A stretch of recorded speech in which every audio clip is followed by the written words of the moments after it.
Hello students, आज अपन start करते हैं ऑर्गेनिक केमिस्ट्री। तो सबसे पहले ये तो ऑर्गेनिक केमिस्ट्री डिफरेंट कैसे है दूसरी केमिस्ट्री से, because it deals with the compound containing carbon and hydrogen and other elements. The compound containing carbon hydrogen exist in nature in millions, मतलब लाखों में एग्जिस्ट करते हैं। They can also be synthesised, मतलब इसको बनाया भी जा सकता है। And such huge number of compound exist for carbon and which makes this chemistry different from other chemistry. मतलब क्या है कि ये जो ह्यूज नंबर ऑफ कंपाउंड है, लाखों लाख जो कंपाउंड एग्जिस्ट करते हैं, उनको अपन सिस्टमेटिक वे में पढ़ने के लिए ऑर्गेनिक केमिस्ट्री को अलग पार्ट में हम लोग पढ़ते हैं। So I must say it is very interesting. अब बात करते हैं सबसे पहले अपन कि ये ऑर्गेनिक कंपाउंड्स होते क्या हैं। तो organic compounds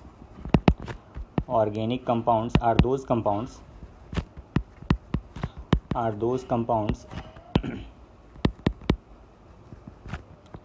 in which carbon and hydrogen must be present,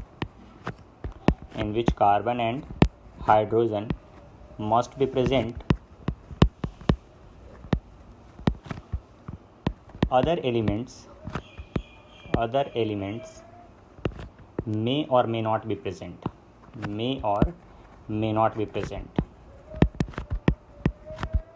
मतलब कोई कंपाउंड ऑर्गेनिक कंपाउंड है तो उसके लिए कार्बन और हाइड्रोजन तो उसमें होना ही चाहिए। कोई दूसरे एलिमेंट प्रेजेंट हो सकते हैं, लाइक फ्लोरीन हो गया, क्लोरीन हो गया, ऑक्सीजन हो गया, सल्फर हो गया, फॉस्फोरस हो गया, ये सारे प्रेजेंट हो सकते हैं। सो मैं कुछ एग्जांपल्स अभी देता हूँ आपको, आपने डिसाइड करना है कि वो ऑर्गेनिक कंपाउंड हैं या नहीं हैं। जैसे CO2, ऐसे CH4, ऐसे C3H8, ऐसे CH3CHO, ऐसे CH3COOH.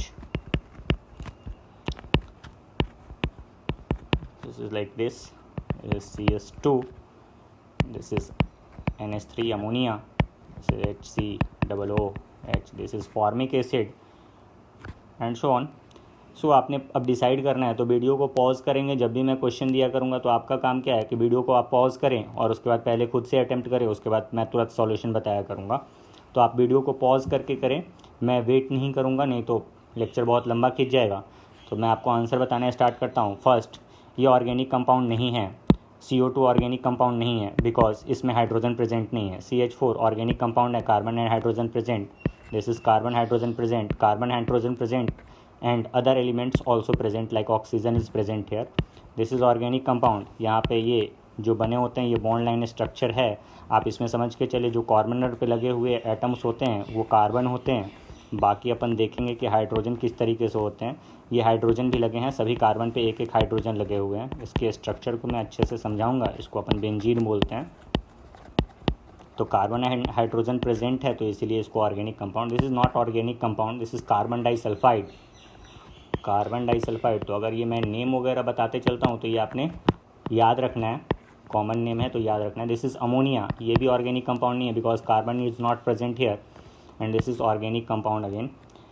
अब बात करते हैं अपन कि ये ऑर्गेनिक कंपाउंड, तो अपन समझ गए कि ऑर्गेनिक कंपाउंड क्या होते हैं। बट इन ऑर्गेनिक कंपाउंड्स में भी, not in organic compounds, in this organic compound hydrocarbons होते हैं। Hydrocarbons are those compound in which carbon and hydrogen only present, other element may not present, present नहीं होते हैं। जिसमें सिर्फ और सिर्फ कार्बन एंड हाइड्रोजन प्रेजेंट होते हैं उसको बोलते हैं अपन हाइड्रोकार्बन्स। तो अपन बात करते हैं हाइड्रोकार्बन की।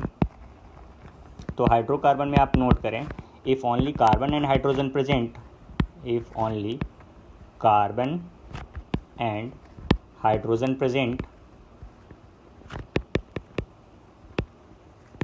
then those compounds are called hydrocarbons.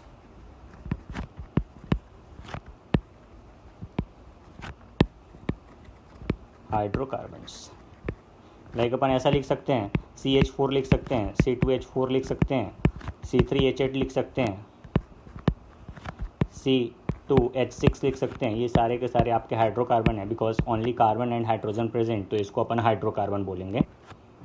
अब ये तो आपके हाइड्रोकार्बन हो गए। इन हाइड्रोकार्बन में अगर कोई एक्स्ट्रा एलिमेंट लगे हो like nitrogen, oxygen, fluorine, chlorine, bromine, iodine, ये सारे लगे हो तो उसको आप ऑर्गेनिक कंपाउंड बोलेंगे। तो ये ऑर्गेनिक कंपाउंड का एक सबसेट हो गया कि ऑर्गेनिक कंपाउंड के अंदर ये अपन हाइड्रोकार्बन की बात कर सकते हैं। अब थोड़ा सा अपन बात करते हैं इस ऑर्गेनिक केमिस्ट्री के हिस्ट्री के बारे में बात करते हैं, इस ऑर्गेनिक कंपाउंड के हिस्ट्री के बारे में बात करते हैं। तो 1828 ईस्वी के पहले जो भी कार्बन कंटेनिंग ऑर्गेनिक कंपाउंड होते थे they were considered as formed by vital force theory. ऐसा कंसिडर किया जाता था कि ये विटल फोर्स थ्योरी से बने हुए हैं, whittle force theory. It means जो भी लिविंग बीइंग है होते हैं, ऐसा माना जाता है कि लिविंग बीइंग में कुछ वाइटल फोर्सेस होते हैं जो ऑर्गेनिक कंपाउंड को बनाने के लिए काफ़ी ज़रूरी होते हैं।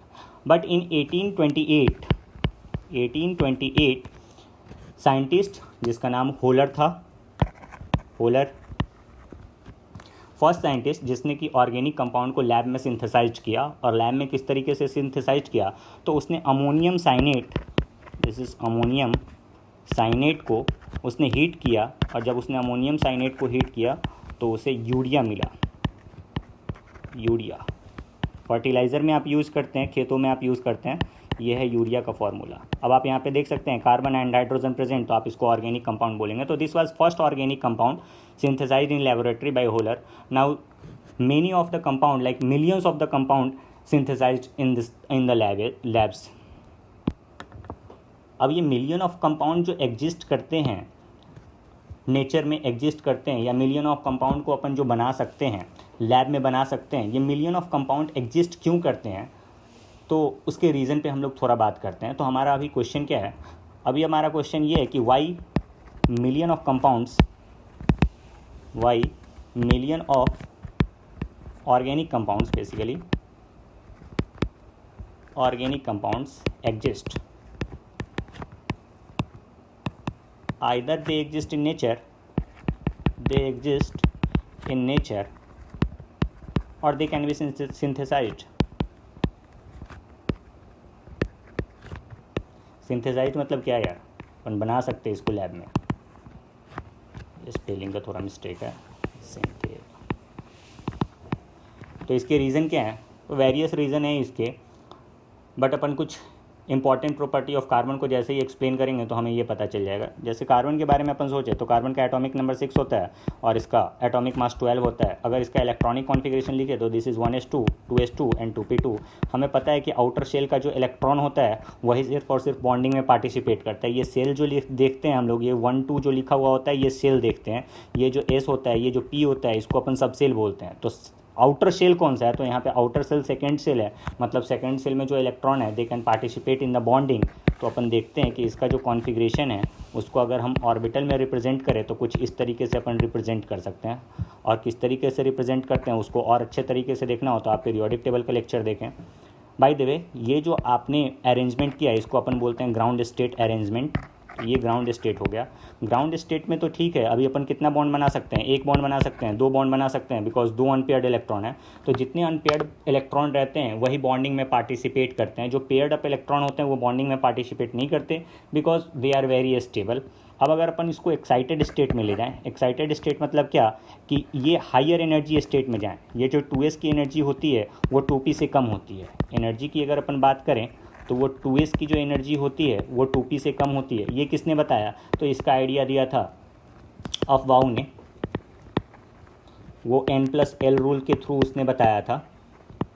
तो वो भी आप पीरियोडिसिटी के लेक्चर में समझ सकते हैं। बाय द वे, 2s की एनर्जी 2p से कम होती है। तो ये 2s का जो इलेक्ट्रॉन है ये अगर 2p में जा रहा है, मतलब ये हाई एनर्जी स्टेट में जा रहा है, ऐसा जो प्रोसेस करवाते हैं इसको बोलते हैं अपन एक्साइटेशन। और ये जो एक्साइटेशन होके जो कॉन्फ़िगरेशन यहाँ पे आपको दिख रहा है इसको अपन बोलेंगे एक्साइटेड स्टेट। अब ये एक्साइटेड स्टेट में अगर अपन देखें तो क्या हो रहा है, 1, 2, 3 और ये 4, there are 4 unpaired electrons, so carbon can form 4 bonds. Now अब बात करते हैं अपन प्रॉपर्टी ऑफ कार्बन की। कार्बन की क्या क्या प्रॉपर्टी होती है, प्रॉपर्टी ऑफ कार्बन। तो कार्बन की पहली जो प्रॉपर्टी है आपने भी सुन रखा होगा, ये होता है कैटिनेशन प्रॉपर्टी। क्या होता है, कैटिनेशन प्रॉपर्टी। अब ये कैटिनेशन प्रॉपर्टी क्या होता है, तो पहले तो डिफाइन कर ले, उसके बाद मैं आपको समझाता हूँ। तो डेफिनेशन में लिख लें, carbon atom can form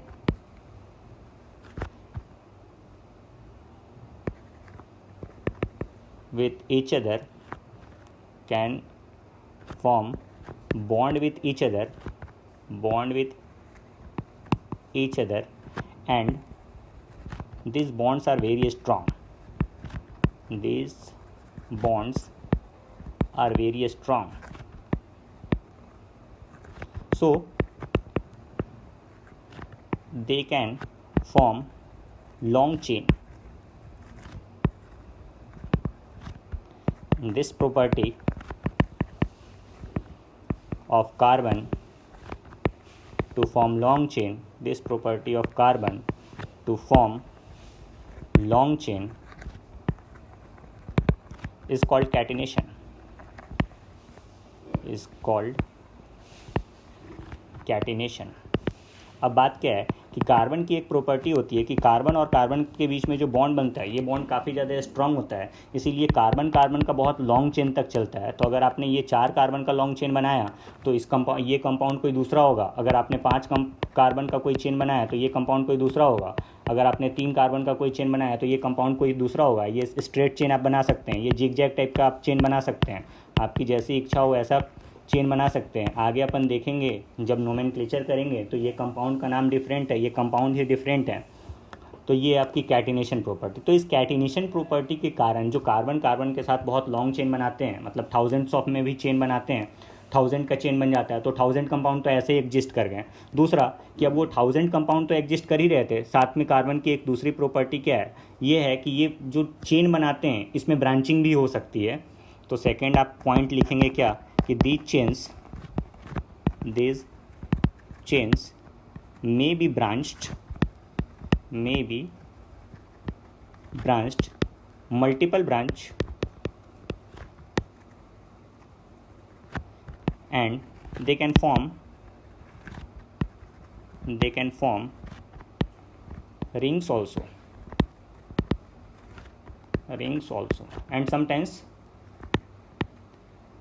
and sometimes more than one ring formed.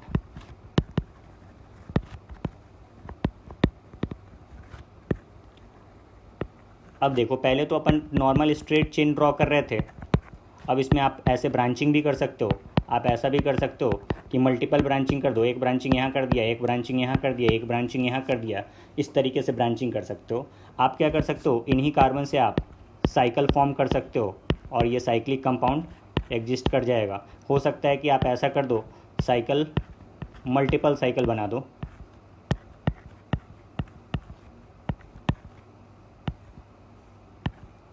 लो जी, ये मल्टीपल साइकिल बन गया. एक साइकिल ये बन गया, ये साइकिल ये बन गया.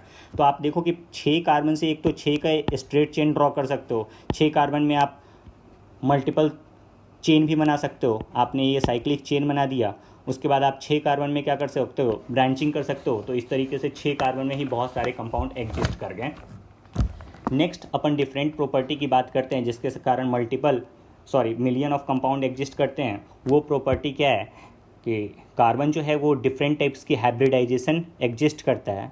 अब वो देखते हैं अपन. थर्ड पॉइंट जिसके कारण मिलियन ऑफ कंपाउंड एग्जिस्ट करते हैं कार्बन के, वो हैं डिफरेंट टाइप्स ऑफ हाइब्रिडाइजेशन.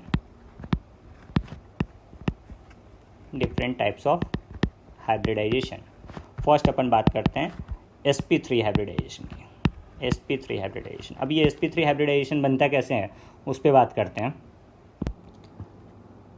अब ये sp3 हाइब्रिडाइजेशन कैसे बनता है वो देखें. Carbon 6 and this is 12.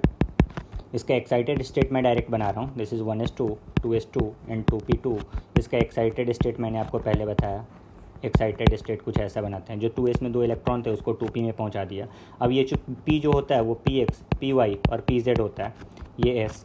अब अपन क्या करेंगे, sp3 मीन्स आउटर शेल का एक s and 3p orbital mix होकर बनाते हैं. तो 4 आपके जो ऑर्बिटल्स यूज़ हो रहे हैं, ये एक s, p, p, p, ये जो 4 ऑर्बिटल्स हो रहे हैं s plus px plus py plus pz, तो ये 4 ऑर्बिटल के मिक्स होने से आपका 4 हाइब्रिड ऑर्बिटल बनेगा. और उस हाइब्रिड ऑर्बिटल का नाम क्या रहेगा, तो इन तीनों को आपने चूँकि मिक्स कर दिया तो उस हाइब्रिड ऑर्बिटल का नाम होगा sp3. और हाइब्रिड ऑर्बिटल का शेप अपन कुछ इस तरीके से शो करते हैं. ये कुछ हाइब्रिड ऑर्बिटल बनाते हैं।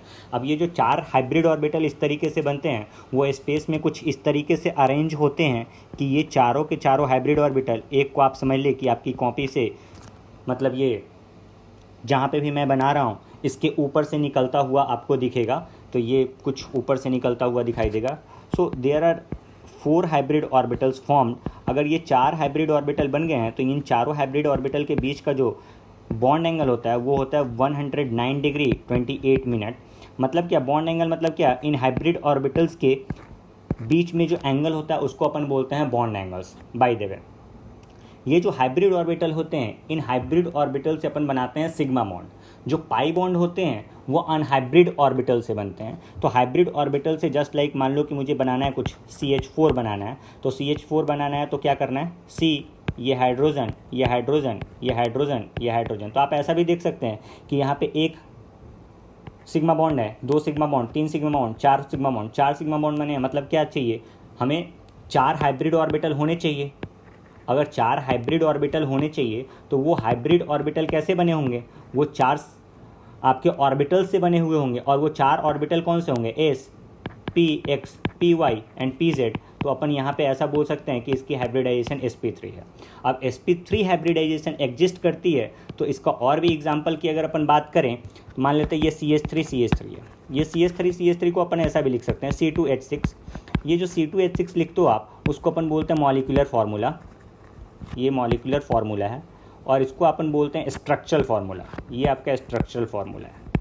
तो वो कुछ भी दिया हो सकता है क्वेश्चन में, वो आपने समझना है। अब इस स्ट्रक्चरल फार्मूला को आप ओपन करके भी लिख सकते हो। जैसे ये कार्बन, और कार्बन के साथ 3 हाइड्रोजन लगे हैं तो 3 हाइड्रोजन हम इस तरीके से कुछ लगा दें, और कार्बन से फिर अगेन कार्बन अटैच है और ये नेक्स्ट नंबर कार्बन से अगेन ये 3 हाइड्रोजन अटैच है, तो इसको ओपन करके भी आप बना सकते हो। तो molecular formula shows only number of atoms present in a given compound, कि यहाँ पे 2 कार्बन है, 6 हाइड्रोजन है। But structural formula give information about connectivity of atoms. अब ये कनेक्टिविटी ऑफ एटम, कौन सा एटम किससे कनेक्ट है, कार्बन से ये 3 हाइड्रोजन कनेक्ट हैं, इस कार्बन से 3 हाइड्रोजन कनेक्ट हैं, तो इसका इन्फॉर्मेशन हमें हरदम देगा स्ट्रक्चरल फार्मूला। तो इसके कारण भी मिलियन ऑफ कंपाउंड एग्जिस्ट करते हैं। नाउ अपन आते हैं नेक्स्ट, सेकेंड टाइप का जो हाइब्रिडाइजेशन होता है वो होता है sp2 हाइब्रिडाइजेशन। ये sp2 हाइब्रिडाइजेशन कैसे बनता है वो देखते हैं अपन। ऐसा देखें, ये carbon 6 12, this is 1s2 2s2 2p2,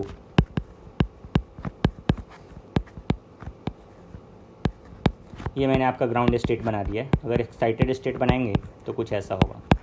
अगर हमने sp2 हाइब्रिडाइजेशन बनाना है, इसका मतलब क्या कि यहाँ पे 3 आपको दिख रहे हैं कि 3 ऑर्बिटल से मिक्स होकर ये बना है, एक S और 2 P से। तो ये एक S और ये 2 P ले लेते हैं, मान लो कि अपन PX PY ले लेते हैं, आप जो चाहो ले सकते हो, कोई दिक्कत वाली बात नहीं है। तो ये जो PZ है ये अनहाइब्रिड रह जाएगा, मतलब इसका हाइब्रिडाइजेशन में कहीं पार्टिसिपेशन नहीं हुआ। तो ये आपके एक S और 2 P, ये तीनों इंटरमिक्स होके sp2 हाइब्रिड ऑर्बिटल बनाएंगे। और ये sp2 हाइब्रिड ऑर्बिटल कितने होंगे, ये भी 3 होंगे, क्योंकि 3 ऑर्बिटल का इंटरमिक्सिंग हुआ है तो 3 हाइब्रिड ऑर्बिटल इस तरीके के बन जाएंगे। अब इन 3 हाइब्रिड ऑर्बिटल को अपन स्पेस में किस तरीके से अरेंज करें कि इनके बीच में रिपल्शन मिनिमम से मिनिमम हो, तो अपन इसको इस तरीके से अरेंज करते हैं। एक सेकेंड, इस तरीके से कुछ अरेंज करो, और इनके बीच में अब यहाँ पे बॉन्ड एंगल कितना होता है 120 डिग्री, ये 120 डिग्री, ये 120 डिग्री।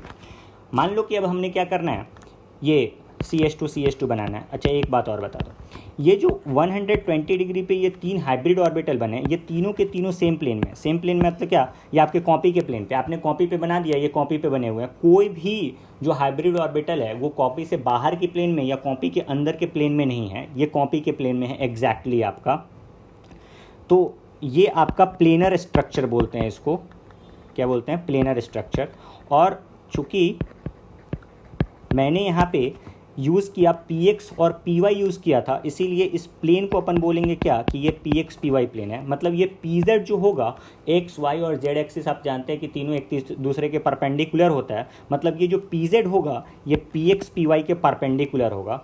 अब देखें कि ये बना कैसे होगा, कार्बन यहाँ पे हाइड्रोजन लगा, यहाँ पे हाइड्रोजन, और ये कार्बन लगा, मतलब इस कार्बन की sp2 हाइब्रिडाइजेशन आपने कंप्लीट कर दी। sp2 हाइब्रिडाइजेशन से मैंने बोला था कि सिग्मा बॉन्ड का फॉर्मेशन होता है, 3 सिग्मा बॉन्ड आपने बना दिए, कहीं कोई दिक्कत वाली बात नहीं है, ये sp2 हाइब्रिडाइजेशन हो गया। अब अपन बात करते हैं कि यहाँ पे भी हमने वैसा ही किया, ये 3 सिग्मा बॉन्ड बन गए, लेकिन एक अनहाइब्रिड ऑर्बिटल जो था, ये pz अनहाइब्रिड ऑर्बिटल जो था वो क्या होगा, इस प्लेन के परपेंडिकुलर, मतलब इसका एक लोब ऊपर और एक लोब नीचे होगा, एक लोब ऊपर और एक लोब नीचे होगा। अब ये पैरेलल ओवरलैपिंग से क्या होता है, पैरेलल ओवरलैपिंग अनहाइब्रिडाइज्ड ऑर्बिटल से आपका ये पाई बॉन्ड बनता है, मतलब इसका हाइब्रिडाइजेशन में कहीं कोई पार्टिसिपेशन नहीं है। तो आप ऐसा लिख सकते हैं CH2 डबल बॉन्ड CH2। अब आपसे यहाँ पे इस तरीके से कोई पूछता है कि अच्छा हाइब्रिडाइजेशन मुझे बताओ, इस कार्बन की हाइब्रिडाइजेशन बताओ, तो आप क्या करेंगे, आप देखेंगे कि देखो सर सिंपल सी बात है कि यहाँ पे एक सिग्मा बॉन्ड बना रहा है, एक सिग्मा बॉन्ड बना रहा है और एक टोटल 3 सिग्मा बॉन्ड बन रहे हैं। इसका मतलब क्या सर कि ये 3 हाइब्रिड ऑर्बिटल यहाँ पे रहे होंगे, और वो 3 हाइब्रिड ऑर्बिटल कौन से रहे होंगे, तो कार्बन में मुझे पता है एक S P और P, तो इसका हाइब्रिडाइजेशन मैं sp2 बोल दूंगा। सिमिलरली इसका हाइब्रिडाइजेशन भी मैं sp2 बोल दूंगा। मुझे हरदम पता होता है कि ये अगर डबल बॉन्ड है तो डबल बॉन्ड में आपका डबल बॉन्ड अगर है तो आपका एक सिग्मा प्लस एक पाई होता है, और अगर आपका ट्रिपल बॉन्ड है तो एक सिग्मा और 2 पाई होते हैं। तो आपने तो सिग्मा सिग्मा काउंट करना है, क्योंकि आपको पता है कि वो हाइब्रिडाइजेशन पता करना है अगर हमें, तो सिग्मा से ही पता करना है, क्योंकि हाइब्रिडाइज्ड ऑर्बिटल से सिर्फ सिग्मा बॉन्ड बनते हैं, पाई बॉन्ड तो अनहाइब्रिडाइज्ड ऑर्बिटल से बनते हैं। तो इस तरीके से आप हाइब्रिडाइजेशन का भी पता कर सकते हो। और भी अगर मैं कुछ करूँ, लेट्स एज्यूम कि ये है CH3, ये CH डबल बॉन्ड CH2। अब हमने बताना है, मान लो कि यहाँ पे हाइब्रिडाइजेशन एक्सप्लेन करना है कि हाइब्रिडाइजेशन बताओ क्या होगा, इन कार्बन्स का हाइब्रिडाइजेशन क्या होगा। इनका नंबरिंग अगर मैं कर दूँ 1 2 3, मान लो जस्ट जनरल नंबरिंग कर दिया मैंने, तो ये कार्बन देख रहे हैं, इस कार्बन से ये 3 हाइड्रोजन लगे हुए हैं, एक कार्बन लगा हुआ है, इस कार्बन पे फिर अगेन एक हाइड्रोजन, ये डबल बॉन्ड, ये कार्बन और ये हाइड्रोजन हाइड्रोजन। नंबरिंग कर लेते हैं 1 2 3। अब बात करें अपन, नेक्स्ट बात करते हैं, इस 1 नंबर कार्बन पे अगर आप देखो तो टोटल इसके 4 बॉन्ड बन रहा है, और चारों के चारों सिंगल बॉन्ड है। तो सिंगल बॉन्ड है मतलब क्या, सिंपल सी बात है, वो चारों के चारों के हैं सिग्मा बॉन्ड है। अगर सिग्मा बॉन्ड है तो 4 बन रहे हैं, तो इसका मतलब कि अपन sp3 हाइब्रिडाइजेशन बोलेंगे, ठीक है। अब सेकंड नंबर पे आओ, सेकंड नंबर पे क्या है, एक सिग्मा 2 सिग्मा और ये 3 सिग्मा बॉन्ड बन रहा है, तो 3 सिग्मा बॉन्ड बन रहा है, मतलब sp2 हाइब्रिडाइजेशन बोलेंगे। अब थर्ड नंबर पे आते हैं, एक सिग्मा 2 सिग्मा और इसी सिग्मा को फिर से काउंट करेंगे, क्योंकि इन दोनों के बीच में सिग्मा बना हुआ है कार्बन नंबर 2 और 3 के बीच में, तो इसकी भी हाइब्रिडाइजेशन sp2 बोलोगे। इसको और अच्छे से एक्सप्लेन करना है तो और ऐसे एक्सप्लेन करते हैं, CH। अब देखिए ये वाला कार्बन का हाइब्रिडाइजेशन हुआ आपका sp3, और ये हाइड्रोजन से क्या आया था, हाइड्रोजन बेसिकली क्या होता है 1s1 होता है, मतलब इसका एक इलेक्ट्रॉन कहाँ से आया था 1s से आया था। तो 1s और इस sp3 ने मिलके ये वाला बॉन्ड फॉर्मेशन किया, इसीलिए इस बॉन्ड को अपन बोलेंगे sp3 1s बॉन्ड। तो इस तरीके से sp3 1s बॉन्ड कितने हो गए, तो एक तो यहाँ पे हो गया, ये दूसरा हो गया, मतलब नंबरिंग कर देता हूँ, ये 1 ये 2 ये 3 बॉन्ड हो गए आपके, sp3 1s बॉन्ड हो गया टोटल 3। तो ये भी काउंट करते चलेंगे, हो सकता है कि इस तरीके का क्वेश्चन भी आपसे पूछ लिया जाए। नेक्स्ट बात करते हैं, ये वाले कार्बन का हाइब्रिडाइजेशन तो sp3 ही है। अब नेक्स्ट सेकेंड नंबर वाले कार्बन का देखें तो इस वाले कार्बन का भी हाइब्रिडाइजेशन sp2 है। तो यहाँ पे ये जो बॉन्ड बना हुआ है, ये बॉन्ड को अपन क्या बोलेंगे sp3 sp2 बॉन्ड बोलेंगे, sp3 sp2 बॉन्ड। तो ये sp3 sp2 बॉन्ड कितने हो गए, वो हो गए आपके 1। नेक्स्ट बात करते हैं, ये कार्बन नंबर 2 पे क्या लगा हुआ है, कार्बन नंबर 2 अटैच है कार्बन नंबर 3 से, और कार्बन नंबर 3 की हाइब्रिडाइजेशन भी sp2 है। तो अपन इस बॉन्ड के बारे में अगर हम बात करें तो ये बॉन्ड को अपन क्या बोलेंगे sp2 sp2 bond, sp2 sp2 bond, वो भी कितने हो गए 1 हो गए। और बात करते हैं, ये वाला हाइड्रोजन जो है, ये हाइड्रोजन ये कार्बन के साथ अटैच है, उस कार्बन की हाइब्रिडाइजेशन sp2 और हाइड्रोजन का यूज़ हुआ होगा क्या 1s। तो यहाँ पे ये जो बॉन्ड बना, ये बना sp2 1s। नेक्स्ट इस हाइड्रोजन की बात करो तो ये कार्बन की हाइब्रिडाइजेशन है sp2 और ये हाइड्रोजन का यूज़ हुआ है आपका 1s, तो इस बॉन्ड को भी आप बोलेंगे sp2 1s, sp2 1s। Again इसको भी ऐसा ही आप बोलेंगे sp2 1s। तो ये sp2 1s वाले बॉन्ड कितने हो गए आपके, तो ये हो गए टोटल आपके sp2 1s वाले बॉन्ड हो गए 3। तो sp3 1s हो गया 3, sp2 1s हो गया 1, sp2 हो गया ये, और 2 1s बॉन्ड हो गया आपका 3। अब बस एक चीज़ रहता है, वो चीज़ क्या है, वो चीज़ अब बस आप समझें कि ये कार्बन नंबर 2 और कार्बन नंबर 3 के बीच में एक पाई बॉन्ड बना हुआ था, लेकिन वो हाइब्रिड ऑर्बिटल से नहीं बना था, अनहाइब्रिड ऑर्बिटल से। तो अनहाइब्रिड ऑर्बिटल से तो इसका भी ये पी यूज़ हुआ होगा और इसका भी ये पी यूज़ हुआ होगा, ठीक है। मतलब कि इसको अपन क्या बोलेंगे, पी पाई बॉन्ड। पी से पाई बना और ये पी से फिर पाई बॉन्ड बना, तो पी पाई बॉन्ड टोटल हो गए आपके ये 3 1 4 5 और 3 8 और 1 9, टोटल 9 बॉन्ड्स हो गए। वो आप चाहें तो इसमें काउंट कर लें कि टोटल 9 बॉन्ड्स हैं, वो सिग्मा और पाई मिलाकर टोटल 9 बॉन्ड्स हैं। तो इस तरीके से आपके क्वेश्चन आ सकते हैं कि बताओ कि ये जो स्ट्रक्चर है, इस स्ट्रक्चर को इस तरीके का ओपन स्ट्रक्चर नहीं बना रहेगा, नॉर्मल इस तरीके का आपको स्ट्रक्चर दे देंगे और पूछेंगे कि बताओ इसमें sp3 1s बॉन्ड कितने हैं, sp3 sp2 बॉन्ड कितने हैं, sp2 बॉन्ड कितने हैं, sp2 1s बॉन्ड कितने हैं, p पाई बॉन्ड कितने हैं, ये आपको बताना होगा। सो आप एक क्वेश्चन सॉल्व करें। इस क्वेश्चन में आपने ये बताना है कि इच कार्बन की हाइब्रिडाइजेशन क्या है।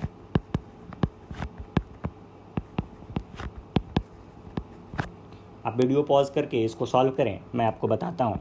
ये कार्बन 4 बॉन्ड बने हुए हैं, इसलिए इसकी हाइब्रिडाइजेशन sp3। यहाँ पे 3 सिग्मा बने हुए हैं, एक तो कार्बन के साथ, दूसरा ये कार्बन के साथ और तीसरा ये हाइड्रोजन के साथ बना है, तो 3 सिग्मा बॉन्ड बने हैं sp2। इसकी भी हाइब्रिडाइजेशन sp2, ये हाइब्रिडाइजेशन sp3, ये sp3, ये sp3 और ये sp3। तो आपने बस चेक करना है कि कितने सिग्मा बॉन्ड बने हुए हैं। अगर सिग्मा बॉन्ड बने हुए हैं आपके 4 तो हाइब्रिडाइजेशन आ रही है आपकी sp3। अगर सिग्मा बॉन्ड बने हुए हैं 3 तो हाइब्रिडाइजेशन आ रही है sp2। अब बात करते हैं अपन एक डिफरेंट टाइप की हाइब्रिडाइजेशन, जिसको बोलते हैं अपन sp हाइब्रिडाइजेशन।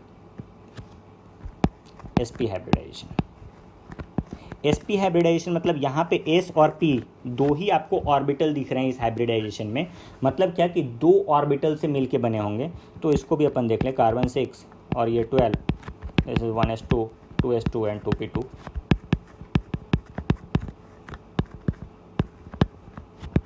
इसको अगर, ये तो ग्राउंड स्टेट है, इसको अगर अपन एक्साइटेड स्टेट में ले जाएं तो एक्साइटेड स्टेट में क्या होगा।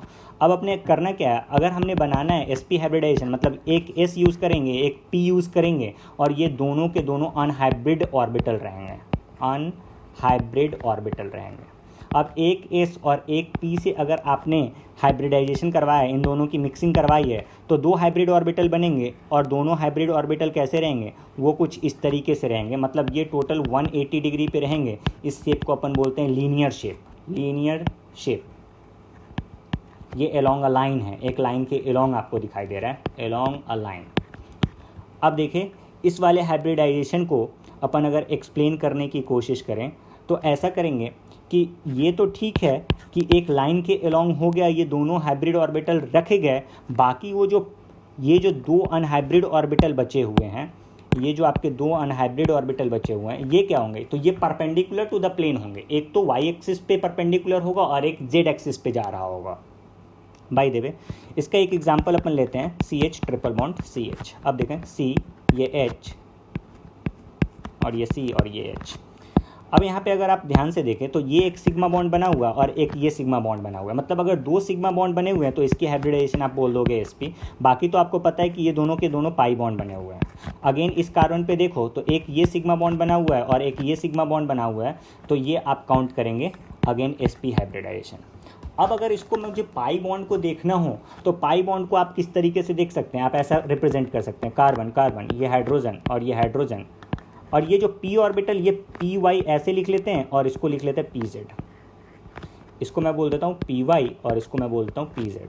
सिमिलरली इस पर भी पी वाई और पी जेड ड्रॉ कर लेते हैं।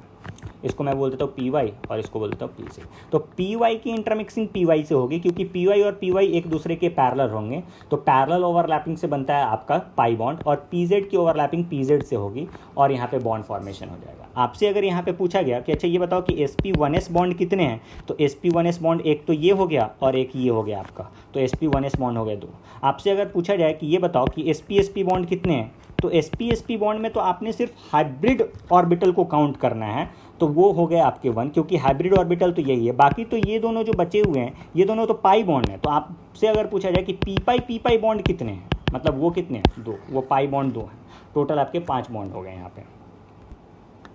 तो मैं कैसे आपको बोल रहा हूँ कि मिलियन ऑफ कंपाउंड एग्जिस्ट करते हैं। देखो आप इनिशियल में मैंने बताया कि ये 5 कार्बन का ऐसा कुछ आप बना सकते हो, ये 5 कार्बन का कुछ ऐसा बना सकते हो जिसमें सभी कार्बन की हाइब्रिडाइजेशन आप काउंट कर लेना, ये sp3 ही आएगी। अब मैं ऐसा भी तो कर सकता हूँ कि कुछ को sp3 रख दूँ, कुछ को sp2 रख दूँ। 5 कार्बन में ये दूसरा कंपाउंड बन गया, 5 कार्बन में ये तीसरा कंपाउंड बन गया जिसमें मैंने sp हाइब्रिडाइजेशन रख दिया। तो इस तरीके से 5 कार्बन में ही मैं बहुत सारे कंपाउंड बना सकता हूँ, इसमें कोई दिक्कत वाली बात नहीं है। मतलब कि इस तरीके से 5-5 कार्बन से लेके बहुत सारे कंपाउंड बना लिए, 6 कार्बन से बहुत सारे कंपाउंड बना लिए, 10 कार्बन से बहुत सारे कंपाउंड बना लिए, तो इस तरीके से मिलियन ऑफ कंपाउंड एग्जिस्ट कर जाते हैं। बाय द वे, ये जो हमने अभी डिस्कस किया sp3, sp2 और ये sp हाइब्रिडाइजेशन, इसमें अपन देख लेते हैं थोड़ा सा परसेंटेज इस कैरेक्टर का परसेंटेज देखते हैं कितना है। तो परसेंटेज आप कैसे निकालते हो, है ना। ऐसा कर लो, समझो कि किसी क्लास में अगर 5 बच्चे हैं और उस 5 टोटल स्टूडेंट्स हैं, और टोटल स्टूडेंट्स में से अगर गर्ल्स हैं 3 हैं, बॉयज़ 2 हैं, और अगर मुझे गर्ल्स का परसेंटेज निकालना हो तो मैं क्या करूँगा, 3 ऊपर रखूँगा जिसका परसेंटेज निकालना है, नीचे टोटल रखूँगा इंटू 100 करूँगा। अगर मुझे परसेंटेज निकालना है तो मैं क्या करूँगा, यहाँ पे एक S है और 3 P है, तो S का परसेंटेज निकालना है तो एक S है ऊपर रखूँगा और 3 P है, टोटल मुझे निकला है नीचे, तो मैं लिखूँगा 4 और परसेंटेज, तो ये आपका आ गया 25%। तो ये परसेंटेज S कैरेक्टर, ये टेबल आप बना लेंगे, परसेंटेज S कैरेक्टर, ये 25%। सिमिलरली ये निकालेंगे तो 33% आएगा और ये 50% आएगा आपका। By the way, percentage S character जितना ज़्यादा होगा उतना ज़्यादा क्या होगा कि जो ऑर्बिटल्स होंगे वो न्यूक्लियस के पास होंगे, एंड साइज ऑफ जो हाइब्रिड ऑर्बिटल होगा वो काफ़ी छोटा होगा। मतलब क्या, परसेंटेज S कैरेक्टर नीचे की तरफ अगर बढ़ रहा है तो नीचे की तरफ आपका क्या होगा कि साइज ऑफ हाइब्रिड ऑर्बिटल आपका लेस होता जाएगा। तो ये हो गए कुछ आपके रीज़न जिसके कारण millions of organic compound exist करते हैं। और भी कुछ रीज़न है, उससे पहले मैं थोड़ी सी और आपको बात बता दूं। एक तो होता है बॉन्ड लाइन नोटेशन। क्या होता है bond line notation? Bond line notation, bond line notation किस तरीके से रिप्रेजेंट करते हैं अपन, इस तरीके से रिप्रेजेंट कर देते हैं। ये मैंने बॉन्ड लाइन ड्रॉ कर दिया। अब यहाँ पे एक तो टर्मिनल जहाँ पे एंड हो रहा है वहाँ पे, और जितने भी आपके कॉर्नर्स हैं वहाँ पे, इन सभी जगह पे होते हैं कार्बन। ये आपको अंडरस्टूड होना चाहिए कि इन सभी जगह पे कार्बन होते हैं। अब इन सभी जगह पे कार्बन होते हैं तो कार्बन के नॉर्मली अपन कितने बॉन्ड बनाएंगे, हरदम 4 बॉन्ड बनाने होंगे। अब 4 बॉन्ड बनाने हैं तो देखो क्या होगा, ये फर्स्ट वाले कार्बन को ड्रॉ करते हैं, नंबरिंग कर देते हैं 1 2 3 4 5 ऐसे नंबरिंग कर देते हैं। जनरल नंबरिंग है, ऐसा मत समझ लेना कि ऐसा कोई रूल बता रहा हूँ, जैसे मर्जी अभी वो ऐसे ही नंबरिंग कर लो, कोई चक्कर वाली बात नहीं है। कार्बन नंबर 1 को ड्रॉ किया तो कार्बन नंबर 1 2 से अटैच है, 2 3 से अटैच है, 3 4 से अटैच है, 4 5 से अटैच है। अब कार्बन नंबर 1 पे मुझे टोटल बनाना तो था 4 बॉन्ड, लेकिन अभी ये कार्बन नंबर 1 सिर्फ कार्बन नंबर 2 के साथ बॉन्ड बना रहा है, तो बाकी जो बचे हुए होंगे उसको आपको हाइड्रोजन से अटैच करना है। तो यहाँ पे 3 हाइड्रोजन एक एक बॉन्ड से लग जाएंगे। कार्बन नंबर 2 के 2 बॉन्ड पहले बन रहे हैं, वो कार्बन नंबर 1 से और कार्बन नंबर 3 से बन रहे हैं, तो यहाँ पे 2 हाइड्रोजन आ जाएगा, यहाँ पे भी 2 हाइड्रोजन, ये भी 2 हाइड्रोजन और यहाँ पे 3 हाइड्रोजन। तो इस तरीके का हो सकता है कि आपको बॉन्ड लाइन नोटेशन दिया हुआ हो तो इस तरीके से आपने समझ के चलना है। नेक्स्ट 1-2 बॉन्ड लाइन नोटेशन देता हूँ, वो आपने करना है।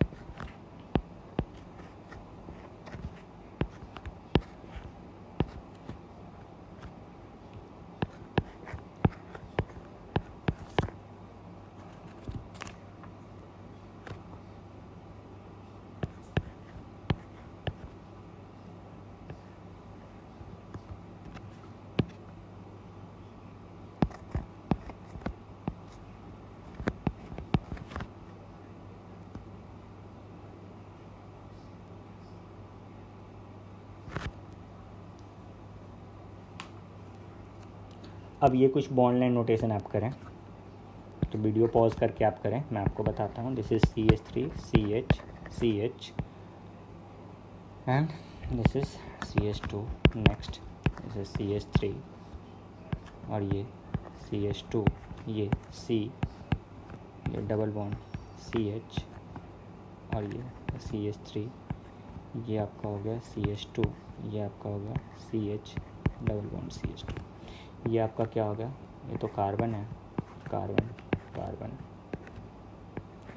ये कार्बन ये कार्बन ये कार्बन, इनके बीच में डबल बॉन्ड लगे हुए हैं।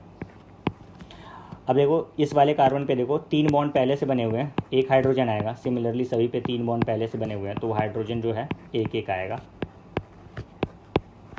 नेक्स्ट इसको देखते हैं, ये कार्बन, इस कार्बन से पहले ही देखते हैं क्या होता है। सॉरी, इस क्वेश्चन को मैं नेक्स्ट पेज में करता हूँ।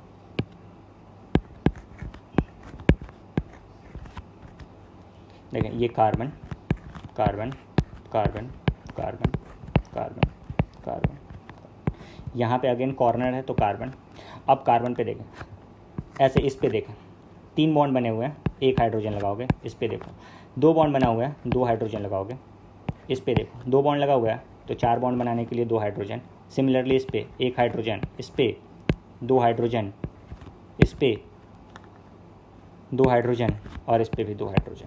इस तरीके से इस पे की बात कर लेते हैं। देखो कार्बन, ये कार्बन कार्बन कार्बन, देखो इस कार्बन के 2 बॉन्ड बने हुए हैं, तो यहाँ पे 2 हाइड्रोजन, यहाँ पे भी 2 हाइड्रोजन, यहाँ पे भी 2 हाइड्रोजन, 2 हाइड्रोजन 2 हाइड्रोजन 2 हाइड्रोजन। इस कार्बन के चारों बॉन्ड बने हुए हैं, तो यहाँ पे कोई हाइड्रोजन नहीं होगा।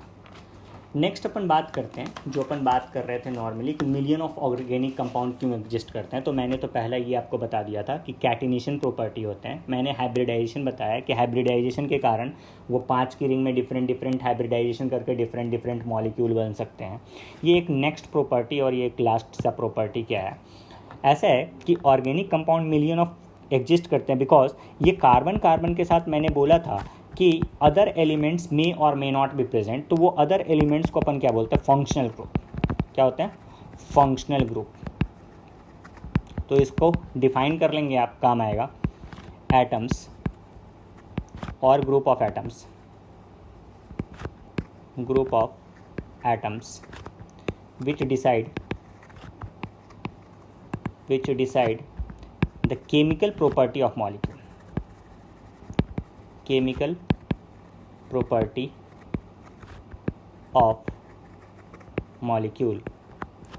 मतलब क्या कि अगर कोई इस तरीके का आपका फंक्शनल ग्रुप, ये फ्लोरीन, क्लोरीन, ब्रोमीन, आयोडीन, ये SH, ऐसा कुछ अगर लग जाए उस हाइड्रोकार्बन के अंदर, मतलब वो जो मैं चेन ड्रॉ कर रहा था उसके अंदर लग जाए, तो उसकी प्रॉपर्टी को ये अपने अकॉर्डिंग चेंज कर देंगे। ये कुछ फंक्शनल ग्रुप हैं, ये अपने अकॉर्डिंग उसकी केमिकल प्रॉपर्टी को चेंज कर देंगे। तो जो अगर केमिकल प्रॉपर्टी चेंज कर दिया इन्होंने, तो इसको अपन बोलते हैं फंक्शनल ग्रुप्स। तो ये कुछ फंक्शनल ग्रुप के आपके सामने एग्जांपल्स हैं। जैसे ये सिंपल समझो अल्कोहल, ये नॉर्मल होता तो ये एक सिंपल हाइड्रोकार्बन होता, सॉरी ये नॉर्मल होता है, ये नॉर्मल सिंपल हाइड्रोकार्बन, इसको अपन इथेन बोलते हैं। लेकिन यहीं पे अगर मैं एक हाइड्रोजन को रिप्लेस कर दूं, किससे, एक फंक्शनल ग्रुप OH से रिप्लेस कर दूं, तो ये बन गया इथाइल अल्कोहल। अब इसकी केमिकल प्रॉपर्टी क्या चेंज हुई, इथाइल अल्कोहल। इसकी केमिकल प्रॉपर्टी देखो क्या चेंज हुई। अब ये नॉर्मल, ये तो हाइड्रोकार्बन थे, ये जलावन के काम में आपका यूज़ कर सकते थे, ये अल्कोहल जैसे ही बना, अब आप इसको मस्त ठेके पर से लाने का और पीने का है ना, मस्त नशा चढ़ाने का। मतलब क्या, वो जो विस्की वाइन वगैरह सब चीज़ होता है उसके अंदर जो अल्कोहल प्रेजेंट होता है, डैट इज़ इथाइल अल्कोहल आपका। सो ये हमने कुछ जान लिया कि why million of organic compound exist. अब ये जो million of organic compound exist करते हैं, इनका हम क्लासिफिकेशन करते हैं, किस तरीके से क्लासिफिकेशन किया जाए। तो अपन हेडिंग डालते हैं classification of organic compound, classification of organic compound.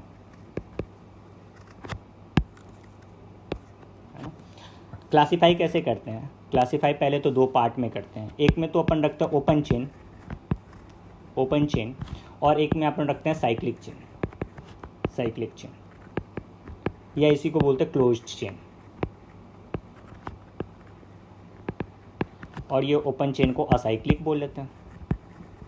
ये ओपन चेन कैसे हो सकते हैं, इस तरीके से, ये बॉन्ड लाइन स्ट्रक्चर मैं आपको दिखाया करूँगा, तो ये इस तरीके से कुछ हो सकते हैं। और साइक्लिक चेन कैसे हो सकते हैं, अब साइक्लिक चेन मतलब क्या, साइकिल बनेगा, तो साइकिल 2 टाइप से बनते हैं। एक तो अपन साइकिल को बोलते हैं होमोसाइक्लिक, होमोसाइक्लिक, और एक को बोलते हैं अपन हेट्रोसाइक्लिक। होमोसाइक्लिक क्या होते हैं? जिन रिंग में सिर्फ और सिर्फ कार्बन और हाइड्रोजन प्रेजेंट होते हैं। कार्बन और हाइड्रोजन नहीं, बेसिकली आप ऐसा बोल दो कि कार्बन जिन रिंग में प्रेजेंट होते हैं, तो यहाँ पे भी कार्बन, यहाँ पे भी कार्बन, यहाँ पे भी कार्बन। कार्बन के अलावा और कोई एटम नहीं होना चाहिए रिंग में। और हेट्रोसाइक्लिक किसको बोलते हैं? जिसके रिंग में ही कार्बन के अलावा दूसरा कोई एलिमेंट प्रेजेंट हो, तो उसको अपन बोल देते हैं हेट्रोसाइक्लिक। मतलब होमो मतलब क्या? सेम। सेम मतलब क्या? ये कार्बन कार्बन कार्बन ही रहना चाहिए। हेट्रो मतलब क्या? डिफरेंट, मतलब कार्बन के अलावा और कोई डिफरेंट एलिमेंट भी आ गया अगर रिंग के अंदर, तो उसको अपन बोलेंगे हेट्रोसाइक्लिक। तो होमोसाइक्लिक को अगर आपको डिफाइन करना हो तो आप ऐसा लिख लें, होमोसाइक्लिक के बारे में आप ऐसा लिख सकते हैं कि ring formed by only carbon atoms. Heterocyclic में क्या लिखेंगे?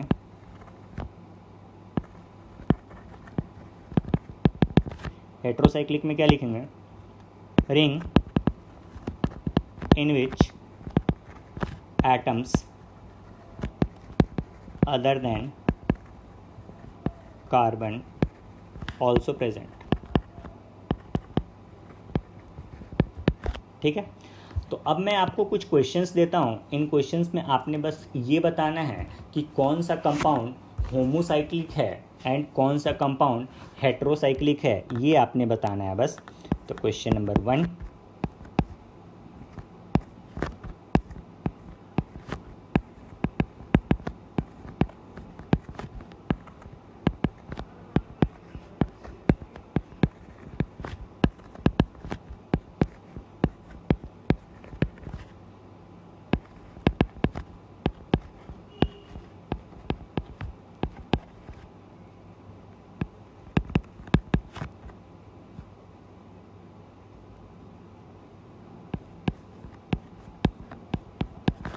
चलिए बताइए।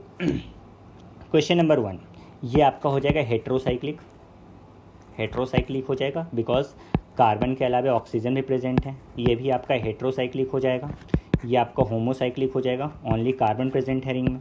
ये आपका होमोसाइक्लिक हो जाएगा। अब अगर आप सोच रहे कि सर ये ऑक्सीजन भी तो प्रेजेंट, रिंग के बाहर प्रेजेंट है। मैंने डेफिनेशन में क्या बोला?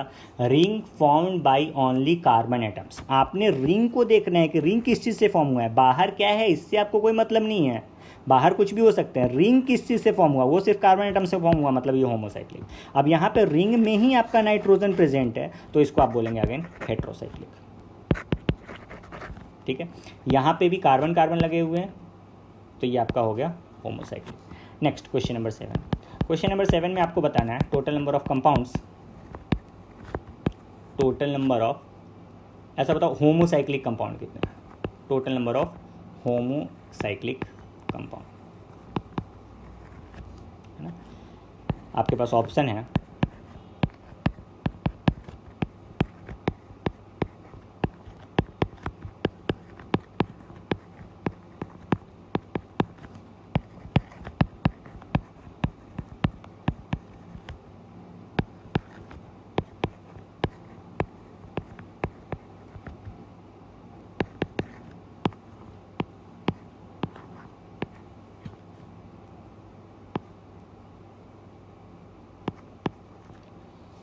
आपने बताना है होमोसाइक्लिक कितने हैं। देखें, फर्स्ट नंबर आपका होमोसाइक्लिक है, सेकंड नंबर में ऑक्सीजन लगा हुआ है, ये हेट्रोसाइक्लिक हो गया। ये भी हेट्रोसाइक्लिक हो गया, नाइट्रोजन लगा हुआ है रिंग में, ये भी हेट्रोसाइक्लिक हो गया। ये भी हेट्रोसाइक्लिक, ये भी हेट्रोसाइक्लिक। तो ओनली 1 आपके यहाँ पे होमोसाइक्लिक कंपाउंड है। नेक्स्ट आपने और भी कुछ क्वेश्चन करना है। क्वेश्चन है identify heterocyclic compound.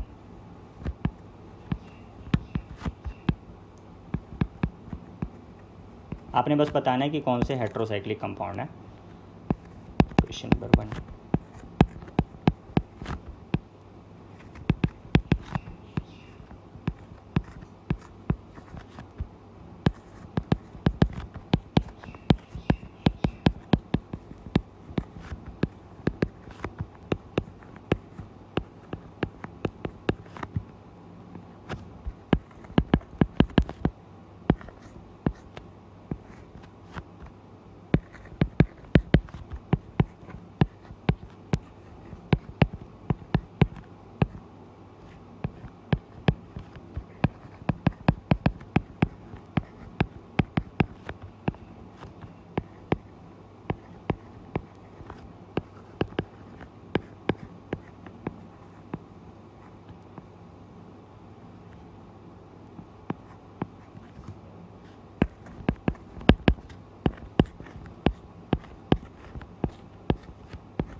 So start करते हैं अपना। देखें, फर्स्ट नंबर आपका होमोसाइक्लिक है, ये होमोसाइक्लिक है बिकॉज ये OH जो लगा हुआ है ये बाहर लगा हुआ है, रिंग में नहीं लगा हुआ है। रिंग में जब तक नहीं लगा होगा तब तक हेट्रोसाइक्लिक नहीं होगा, है ना। रिंग में सिर्फ कार्बन कार्बन लगे हुए हैं, इसीलिए ये होमोसाइक्लिक। यहाँ पे रिंग में ऑक्सीजन लगा हुआ है, सेकंड नंबर क्वेश्चन, ये हेट्रोसाइक्लिक आपका हो जाएगा। ये रिंग में सिर्फ कार्बन कार्बन है, this is homocyclic, this is heterocyclic. Ring में नाइट्रोजन लगा हुआ है, दिस इज़ होमोसाइक्लिक। रिंग में कार्बन के अलावा कुछ नहीं लगा, रिंग में यहाँ पे कार्बन के अलावा कुछ नहीं लगा, दिस इज़ होमोसाइक्लिक। रिंग में कार्बन के अलावा कुछ नहीं लगा, दिस इज़ होमोसाइक्लिक। SH बाहर है आपका। रिंग में कार्बन के अलावा कुछ नहीं लगा, दिस इज़ होमोसाइक्लिक, है ना। यहाँ पे रिंग सिर्फ कार्बन कार्बन का दिख रहा है, इसके अलावा कुछ नहीं दिख रहा है, ये टोटल आपका एक क्यूब बना हुआ है, तो दिस इज़ होमोसाइक्लिक। यहाँ पे रिंग में आपका सल्फ़र लगा हुआ है, अगर सल्फ़र लगा हुआ है तो एक्स्ट्रा एटम कार्बन के अलावा लगा हुआ है, दिस इज़ हेट्रोसाइक्लिक। नेक्स्ट, यहाँ पे रिंग में अगेन आप देखेंगे क्या है, सिर्फ और सिर्फ आपका कार्बन है, दिस इज़ होमोसाइक्लिक। ये वाला होमोसाइक्लिक है हेट्रोसाइक्लिक है? भैया साइक्लिक बोल रहे हो ना, ओपन चेन कैसे हो सकते हैं? ना ये होमोसाइक्लिक है ना ये हेट्रोसाइक्लिक है, मतलब ये हेट्रोसाइक्लिक तो नहीं है, सिंपल सी बात है। सो आज अपन यहीं पे रहने देते हैं। नेक्स्ट क्लास में अपन करेंगे classification of organic compound on the basis of आपका फंक्शनल ग्रुप के बेसिस पे क्लासीफाई करेंगे, फंक्शनल ग्रुप लगाएंगे। उसके बाद थोड़ा सा अपन देखेंगे कि होमोलॉग क्या होते हैं, उसी में अपन देखेंगे क्लासिफिकेशन ऑफ कार्बन, ये 1 degree 2 degree 3 degree 4 degree carbon क्या होते हैं। और उसके बाद अपन देखेंगे हाइड्रोजन की डिग्री की भी बात करेंगे, 1 डिग्री हाइड्रोजन क्या होता है, 2 डिग्री क्या होते हैं, 3 डिग्री क्या होते हैं, इसकी बात करेंगे। उसके बाद अपन एक टॉपिक है जिसको अपन बोलते हैं इंडेक्स ऑफ हाइड्रोजन डेफिशिएंसी या डिग्री ऑफ अनसैचुरेशन, उसकी भी हमने बात करनी है नेक्स्ट क्लास में। तो नेक्स्ट क्लास में अपन वहाँ तक बात करेंगे। उसके बाद अपन स्टार्ट करेंगे नोमेनक्लेचर, तो एक एक करके सारा नोमेनक्लेचर करेंगे। सो आज की क्लास में इतना ही रहने देते हैं। Okay, bye.